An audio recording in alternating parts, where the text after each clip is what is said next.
అందరికీ నమస్కారం. Welcome to king weather updates. మన రెండు తెలుగు రాష్ట్రాల్లోనూ కూడా మనకు తాజా వాతావరణ సమాచారాన్ని తెలంగాణ మరియు ఆంధ్రప్రదేశ్ వాతావరణ శాఖలు అయితే అందించడం జరిగింది. ముఖ్యంగా చూసుకుంటే మనకు రేపటి నుంచి తెలంగాణలో ఈ జిల్లాల వారు జాగ్రత్తగా ఉండాలని, ఇక ఆంధ్రప్రదేశ్లో కూడా ఈ జిల్లాల వారు జాగ్రత్తగా ఉండాలని వాతావరణ శాఖ అయితే సూచిస్తుంది. ఇక తాజా వాతావరణ సమాచారాన్ని మనం వీడియోలోకి అయితే వెళ్ళి తెలుసుకుందాం. వీడియోను ముందుగా లైక్ చేసేయండి, తెలిసిన వాళ్ళందరికీ కూడా వీడియోను షేర్ చేయండి. చాలామంది మన ఛానల్ చూస్తున్నారు కానీ సబ్స్క్రైబ్ చేసుకోవట్లేదు. దయచేసి ప్రతి ఒక్కరూ కూడా సబ్స్క్రైబ్ చేసుకుని పక్కనే వచ్చే గంట పైన నొక్కి మళ్ళీ వచ్చే ఆలనే గంట పైన కూడా నొక్కి ప్రతి వీడియోను కూడా మీరు అందరికంటే ముందుగానే మీ ఫోన్లోనే నోటిఫికేషన్ లేదా మెసేజ్ రూపంలో అయితే తెలుసుకోండి. దయచేసి ప్రతి ఒక్కరు కూడా వీడియోను లైక్ చేసి షేర్ చేసి సబ్స్క్రైబ్ చేసుకుని సపోర్ట్ చేయండి.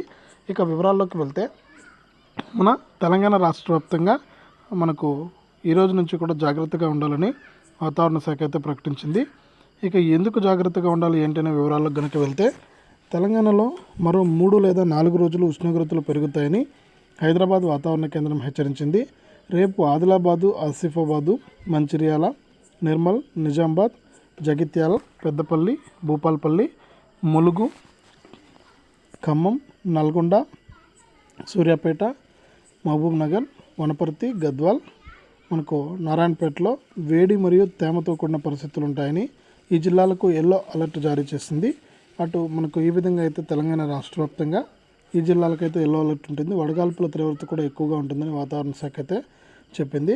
ఇక అంతేకాకుండా మనకు అటు ఏపీలోని 58 మండలాల్లో తీవ్ర వడగాళ్ళు, 148 మండలాల్లో రేపు వడగాళ్ళు వేస్తాయని ఏపీ విపత్తుల నిర్వహణ సంస్థ కూడా వెల్లడించింది. ఈ విధంగా 2 తెలుగు రాష్ట్రాలకు సంబంధించి భారీ ఎండలు, వడగాల్పులు నమోదయ్యే అవకాశం ఉంది.